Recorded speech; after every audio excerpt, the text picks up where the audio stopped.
Today we're going to talk about the Sigma 56mm f1.4. Is this the king of all B-roll when it comes to crop sensor cameras? We're going to find out. So let's do this. What's up, YouTube? First and foremost, I hope all of you are doing well. I hope you're finding what makes you happy and kind of clinging onto that in this trying time. In all this craziness, remember that we will get through this together. And with that being said, today's gonna be a little bit longer of a video because I'm gonna be putting some SD single space challenge entries at the end of this video. I have been super excited to see everybody participate. And remember, if you wanna take part in the SD single space challenge, check out this video, it'll give you the rules. So yeah, SD single space challenge. Let's make it happen. So today is the final review of this amazing trilogy of lenses with the 56mm f1.4 from Sigma. If you've missed the other two reviews, I'll link those up here as well. As I've done for the last couple of videos, I want to give you some details before I get into what I think about this lens. One, this is a crop sensor lens, and so if you're trying to use it on a full frame camera, it will not cover the full width of your sensor. I have this lens for an E-mount system, but they do make these lenses for micro four thirds, as well as now they do make them available for Canon M-mount. The other thing I want to mention is the fact that I was sent this lens by Sigma, but as I said in the 30mm review, they didn't ask me to say anything specifically about the lens, and so I'm going to give you guys my full and honest opinion about this lens. I do want to mention that because we are practicing social isolation, a lot of the shots that are going to be used as examples for this lens are going to be done here in the studio, which is actually a benefit for this lens because I feel like this lens is less of a run and gun lens and more of a controlled environment lens. And I'll get to that here in a little bit. So if you notice back here, I do have a vintage 8mm film camera. And so a lot of the B-roll is just taking different detail shots of that camera. And I think that's where this lens really shines. As I said, I'll get into that in just a minute. So with that being said, I'm gonna get into my thoughts on this lens, and I'm gonna do it a little bit differently. The 16 and the 30 were almost identical in as far as the pros and cons. I tried to pick apart different things on both. And so for this review, I'm gonna do something just a little bit different. Instead of giving you guys my pros and cons on the lens, what I'm gonna do is talk about this lens in specific categories. So we're gonna talk about things like the focal length and aperture. We're going to talk about the image quality, we're going to talk about the build quality, and then we're going to give you my general thoughts on the lens. So with that being said, let's start off with focal length and aperture. This is a 56mm lens, and honestly, I love the fact that Sigma paid attention to those small details. Because what happens is when you put this on an APS-C camera, it is going to be the equivalent of an 85mm lens. And I love when companies do that, when they make lenses for crop sensor cameras with those little small things in mind. So if you are looking at an 85mm equivalent for your camera, this is the lens to check out. And with the 56mm, you actually have some things that the 30 and the 16 did not, primarily lens compression. Between the lens compression and the overall fast aperture of this lens, you get some amazing isolation of your subject. So if you're doing portrait photography or if you're doing product shots, that's one thing that I really loved about using this lens is doing more detailed product shots. And that's why I think this is a really good B-roll lens, because you can get those really tight punched in shots on those small details. So that 56mm with the f1.4 makes for some great subject isolation. So if you're a portrait photographer or if you're just looking for something super cinematic because of that isolation, this is definitely one to check out. But there is some downsides to that focal length, and that is the fact that micro jitters are gonna be way more noticeable. I tried to do some handheld filming with this lens on my A6000, but the micro jitters were just too much. I had to throw it on the gimbal. And because the micro jitters are way more noticeable, I actually would prefer this lens on my GH5 or something that has really good stabilization. And so if you're shooting on the GH5, the micro jitters may not be a huge deal, but if you're not shooting on something that has just really amazing IBIS, you may want to pack some stabilization with you and count on using that. So let's move on to image quality. And with that, it should come as no surprise that this lens is super sharp and the color reproduction is amazing. That's how it was for the 30, that's how it was for the 16, that's how it is for the 56.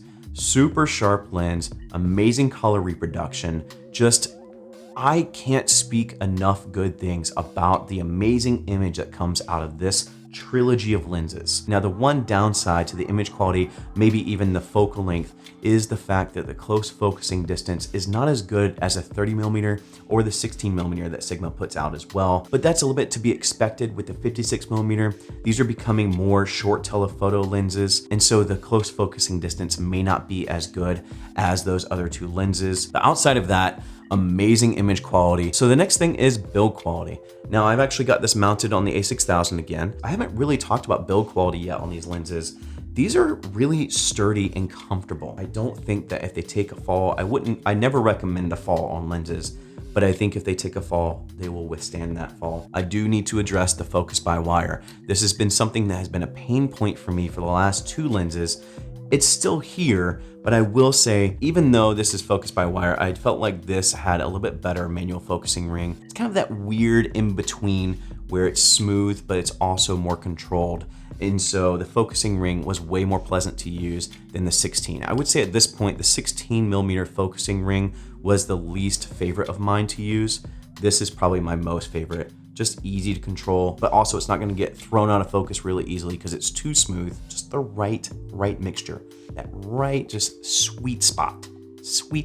So really amazing build quality, good focusing ring, even though it is focused by wire. So I'm not raging out as much as I was before with the focus by wire because I felt like this one was really dialed in as far as how stiff, but also how smooth it was. So again, sweet spot. So that brings me to my general thoughts on this lens. To me, I felt like this lens really shines when you're in controlled environments. Again, if you're a portrait photographer, if you're a videographer, filmmaker that needs more detailed shots, and you can kind of take time to mold the composition of those shots. So would I recommend this lens? Absolutely. If you're in those scenarios, I absolutely recommend buying this lens.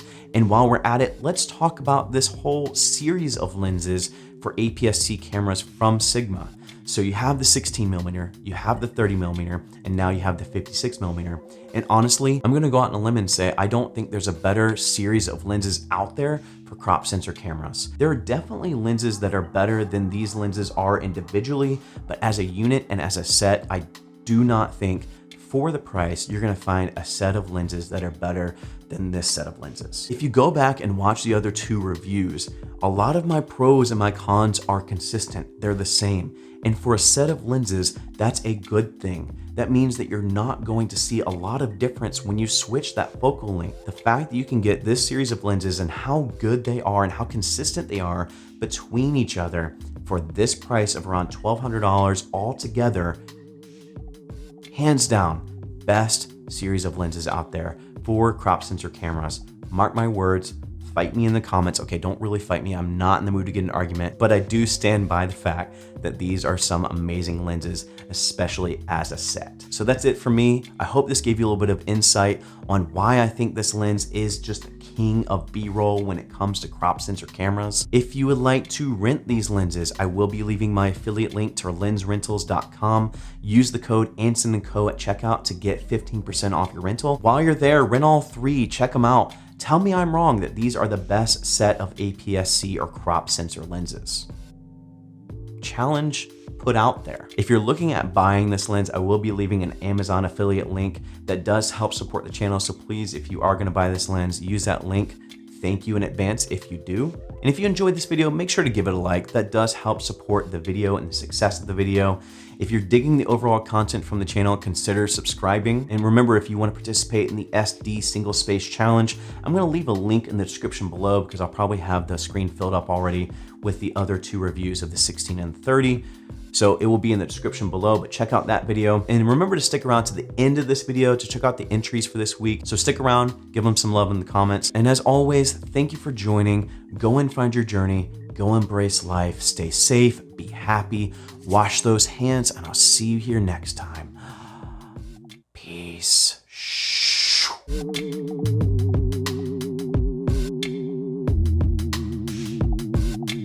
All right, so if you made it to this part of the video, we have a few entries from I felt like I should probably have like a pipe and like a robe to like watch along with you or whatever, I don't know.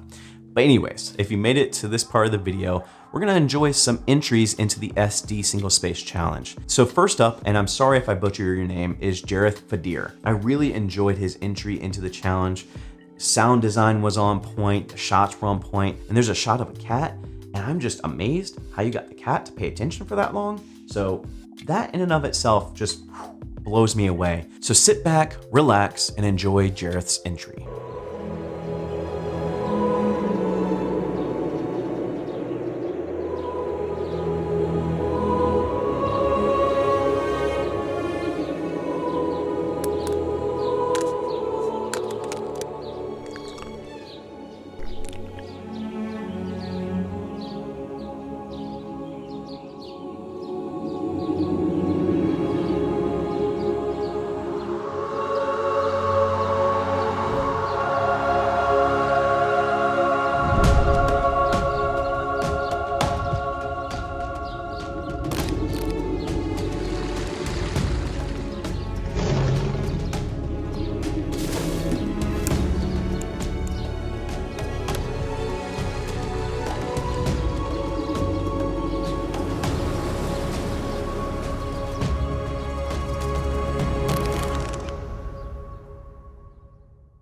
So next up is OC imaging. Now this one had me like mind blown because there were a couple of shots where I'm like, wait a second, you didn't pay attention to the rules, bruh. But if you hang around, you'll see that he paid attention to the rules. And I just love the playing off of what is the most important currency in all of the world right now, which is toilet paper. So without further ado, let's enjoy OC Imaging's entry into the SD Single Space Challenge.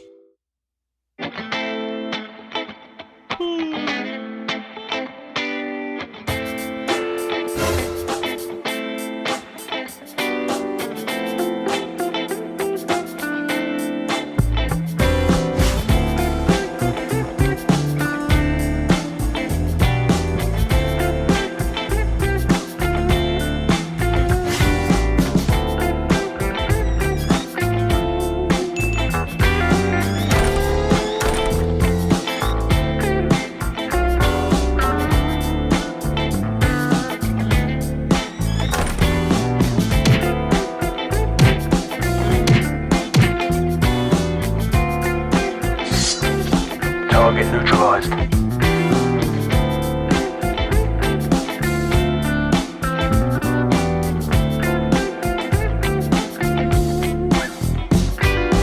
Seriously, the part where there's running, I legit was like, bro, did you not pay attention to the rules? Within a second, he was just like, oh, okay, I'm with you here. So, way to go. I've already told you that on social media. Mind blown. Amazing job. The next video is from Caleb Hoover. I actually reached out to Caleb when I initially thought about starting this challenge to see if he'd be interested in putting in an entry for this challenge. And so I was very excited to see his entry come through. I love this video because it's simple. It's only like 4 shots. I think like 4 or 5 shots.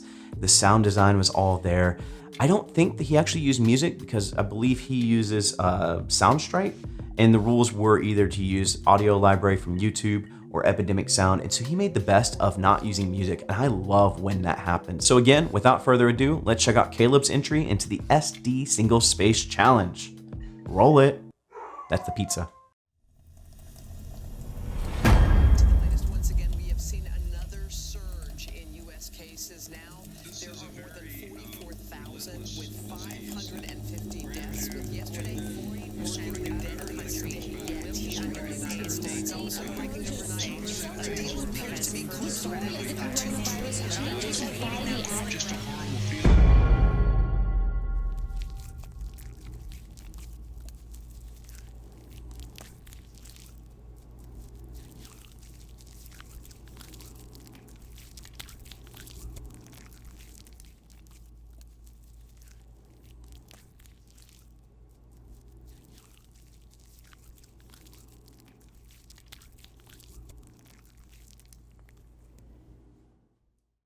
So thank you all for submitting your entries into the SD Single Space Challenge. Remember, if you want to submit your entry, follow the link below, follow the rules, let's make it happen. Pizza's here. If you can't hear everybody, dog's barking because Pizza Man just delivered the pizza. I'm hungry, I'm starving, it's hot in the studio. I'm out of here. Thank you guys for watching. Peace again. Be safe.